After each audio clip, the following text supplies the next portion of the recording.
جھوٹ بولتے شرم نہیں آتی، جان بوجھ کر کھانستے تھے۔ بات بھی دراصل یہی تھی۔ شامی کا باپ مکھی بگانے کے لیے کھانسا تھا، مگر یہ چال بازی وہ تسلیم کیسے کرتا؟ صاف مکر گیا۔ اماں، کھانسی کا تو بہانہ ہو گیا، وہ تمہارے روپے پر بیٹھنے والی کب تھی؟ دونوں بڈھوں میں ایک بار پھر نوک جھوک شروع ہو گئی۔ شامی ان کی حرکتیں بڑی دلچسپی سے دیکھتا رہا۔ روزانہ دوپہر کو عام طور پر اسی طرح جوا ہوتا، مگر ہار جیت کی نوبت شاذ و نادر ہی آتی۔ البتہ دونوں میں تکرار ہر بار ہوتی، اکثر گالی گلوچ بھی ہوتی، مگر دوسرے روز جہاں دوپہر ہوتی دونوں کو ہڑک اٹھتی، روپے نکالے جاتے اور صابن سے دھو کر رکھ دیے جاتے تھے۔ مکھی شیخ جی کے روپے سے اڑ کر ایسی گئی کہ پھر نہ لوٹی۔ کسی دوسری مکھی نے بھی ادھر کا رخ نہ کیا۔ دوپہر کا سناٹا اور بڑھ گیا، بازار کی رونق مزمحل ہو گئی۔ دونوں بیٹھے بیٹھے اونگنے لگے۔ انہوں نے اپنے اپنے روپے اٹھائے، آنکھیں بند کی اور تھکے ہوئے سے لیٹ گئے۔ دھوپ اب سامنے کے رخ پر آ گئی تھی۔ دوپہر کے سناٹے میں کبھی کبھی کوئی گاڑی پہیے کھڑکھڑاتی ہوئی گزر جاتی۔ بازار پر خاموشی چھائی تھی، صرف ٹرنک اور صندوق بنانے والے کارخانے میں دھڑا دھڑ ٹین کی چادریں پیٹنے کی آوازیں ابھر رہی تھی۔ خالی بیٹھے بیٹھے شامی کا جی اکتا گیا۔ اس نے باپ کی جانب دیکھا، وہ بے خبر پڑا خراٹے لے رہا تھا۔ شامی اپنی جگہ سے اٹھا اور چپکے سے دکان کے باہر آ گیا۔ باہر تیز بسنتی دھوپ پھیلی تھی۔ موسم کچھ ایسا تھا کہ سائے میں بیٹھنے سے سردی معلوم ہوتی اور دھوپ میں سورج کی سلگتی ہوئی کرنیں جسم میں سوئیوں کی طرح چبھتی۔ دکان سے نکل کر شامی ٹہلتا ہوا بازار کے دوسرے نکڑ کی جانب چل دیا۔ وہاں نیم کا گھنا پیڑ تھا جس کے نیچے اکثر دوپہر کو راجا گدا گری کی گاڑی لا کر ٹھہراتا تھا۔ دونوں دھوپ میں بیٹھ کر جسموں کو حرارت پہنچاتے اور کپڑوں سے جوئیں نکال کر مارتے تھے۔ راجا اس وقت مل جاتا تو وہ اس کے ساتھ بیٹھ کر سگریٹ کے 2-4 کش لگا لیتا۔ وہ کچھ ہی دور گیا تھا کہ یکایک بازار کے درمیان سے مڑنے والی گلی میں ملی جلی آوازوں کا شور ابھرا۔ شامی لپک کر گلی کے اندر گھس گیا۔ دیکھا مسجد کے دروازے پر لوگوں کا ہجوم ہے۔ اس نے ایک شخص سے پوچھا، کیا ہو گیا؟ وہ بولا، چور پکڑا گیا ہے۔ شامی نے دلچسپی کا اظہار کرتے ہوئے دریافت کیا، کیا چرایا تھا؟ سالہ مسجد سے جوتے چرا رہا تھا۔ شامی نے حیرت زدہ ہو کر کہا، اچھا؟ ہاں جی، نمازی بیچارے تو ظہر کی نماز پڑھ رہے تھے اور یہ سالہ ان کے جوتوں کی طاق میں تھا۔ شامی نے اس سے مزید کوئی بات چیت نہیں کی، آگے بڑھ کر مجمع میں گھس گیا۔ دیکھا لمبے قد کا ایک آدمی لوگوں کے درمیان کھڑا ہے۔ اس کا سر ننگا تھا، وہ گندی سی واسکٹ پہنے ہوئے تھا، دیکھنے میں بالکل سیدھا سادہ لگتا تھا۔ شامی حیرت سے آنکھیں پھاڑ کر اسے ڈھونڈنے لگا، اس لیے کہ وہ صرف چور ہی نہیں تھا بلکہ اس نے اللہ میاں کے گھر میں چوری کی تھی۔ ابھی وہ چور کا جائزہ لے رہا تھا کہ ہجوم میں سے ایک ٹھنگنا آدمی تہمت سنبھالتا ہوا نکلا اور اچھل کر چور کے منہ پر کس کے تھپڑ رسید کیا۔ یہ گویا ابتدا تھی، پھر تو ہر طرف سے چور پر مار پڑنے لگی۔ تمانچے، مکے، لاتیں، ہر شخص بپھر بپھر کر اسے مار رہا تھا، گالیاں دے رہا تھا، اور چور بالکل خاموش کھڑا مار سہ رہا تھا۔ نہ اس نے اپنے بچاؤ کی کوشش کی، نہ فریاد کے لیے گڑ گڑایا، مزے سے مار کھاتا رہا۔ اس اثنا میں ایک بوڑھا وہاں آ گیا۔ اس کی سفید لمبی داڑھی تھی۔ اس نے ہاتھ اٹھا کر سب کو روکا، اونچی آواز سے بولا، اس طرح مارنے سے کیا ہوگا؟ اسے تو ایسی سزا ملنی چاہیے کہ دوسروں کو بھی عبرت ہو۔ اس نے سزا کے لیے جو اسکیم بتائی شامی غل غپاڑے میں سن نہ سکا۔ البتہ اس نے یہ ضرور دیکھا کہ ایک شخص ہاتھوں میں کالک بھرے ہوئے آیا اور چور کا سارا چہرہ سیاہ کر دیا۔ اب وہ واقعی خوفناک نظر آ رہا تھا۔ اس کی چمکتی ہوئی داڑھی ڈراؤنی معلوم ہو رہی تھی۔ تھوڑی دیر بعد کہیں سے ایک گدھا بھی آ گیا۔ چور کو گدھے پر بٹھا دیا گیا، گلے میں پرانے جوتوں کا ہار ڈالا گیا اور گدھے کو ہانک کر آگے بڑھا دیا گیا۔ پیچھے پیچھے لوگوں کا غول تھا۔ کچھ لونڈے لپاڑے ٹین کا ایک پیپا اٹھا لائے اور زور زور سے بجانے لگے۔ شامی بھی اس جلوس میں شامل ہو گیا۔ اس نے کئی بار لڑکوں سے پیپا چھین کر زور زور سے بجایا اور سب کے ساتھ مل کر نعرے لگائے۔ نعرے لگانے والے 2 گروہوں میں بٹے ہوئے تھے۔ ایک گروہ گلا پھاڑ کر کہتا، جوتے چور کا، دوسرا گروہ جواب دیتا، منہ کالا۔ جلوس گلی سے نکل کر بازار میں آ گیا۔ دکاندار اٹھ اٹھ کر چور کو دیکھ رہے تھے۔ جو ذرا زندہ دل تھا وہ دکانوں سے نیچے آ کر جلوس میں شامل ہو گئے تھے۔ ہر شخص ہنس رہا تھا، کہکہے لگا رہا تھا۔ شامی کو بڑا لطف آیا۔ ایک بار اس نے زور کا کہکہا لگایا۔ کہکہا لگاتے ہی اس کی گدی پر زرناٹے کا ہاتھ پڑا۔ شامی چکرا کر گرتے گرتے بچا۔ پلٹ کر دیکھا، باپ بھوت کی طرح سر پر سوار تھا۔ جوتے چور کا جلوس تو پیپا بچاتا شور مچاتا آگے بڑھ گیا، مگر شامی پر بیچ بازار میں دھڑا دھڑ جوتے پڑنے لگے۔ نہ جانے اس کے باپ کے مریل ہاتھوں میں کہاں سے اتنی قوت آ گئی تھی، ایسے کس کس کے جوتے مار رہا تھا کہ شامی بل بلا کر سڑک پر لوٹنے لگا۔ آس پاس کے دکانداروں کو اس کی حالت پر ترس آ گیا، قریب جا کر اس کے باپ کو سمجھانے بجھانے لگے۔ اما خان صاحب اب جانے بھی دو، بچہ ہے، آئندہ ایسی حرکت نہیں کرے گا۔ ایک نے بڑھ کر شامی کے باپ کا ہاتھ بھی پکڑ لیا، مگر وہ بار بار ہاتھ چھڑا کر شامی پر چھپٹتا۔ چھوڑو جی، میں اس حرامی کی آج ہڈی پسلی برابر کر دوں گا۔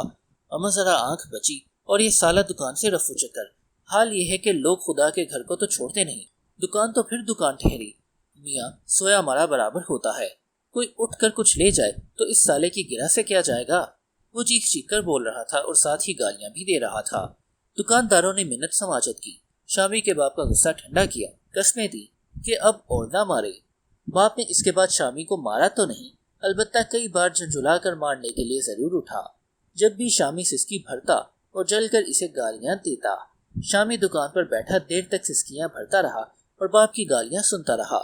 سپہر ہو گئی، بازار کی رونق لوٹ آئے، گاہک دکانوں پر منڈلانے لگے، ملی جلی آوازوں کا شور بڑھنے لگا، گاڑیوں کے پہیے پختہ سڑک پر کھڑکھڑانے لگے۔ اس شور و غل میں، اس گہما گہمی میں شامی اور اس کا باپ سب کچھ بھول گئے اور دکانداری میں الجھ کر رہ گئے۔ شام گزری، رات آئی، باپ نے دکان بند کی، شامی کو تنبیہ کی، میں ایک ضروری کام سے جا رہا ہوں، تو سیدھا گھر کی طرف جانا۔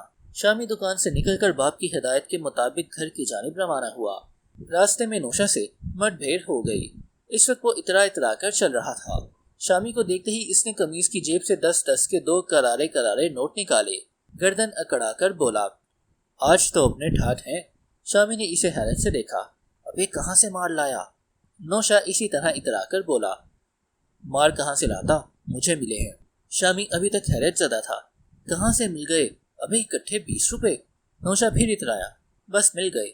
شامی نے فوراً گھر جانے کا ارادہ ملتوی کر دیا۔ سامنے والے چائے خانے کی جانب اشارہ کر کے بولا، تو پھر ہو جائے کچھ چائے پانی؟ نہیں یار، آج نہیں، پھر کسی اور دن۔ شامی جل کر بولا، لگے سالے سیانہ پن کرنے، ابے تو ایک نمبر کا کنجوس ہے۔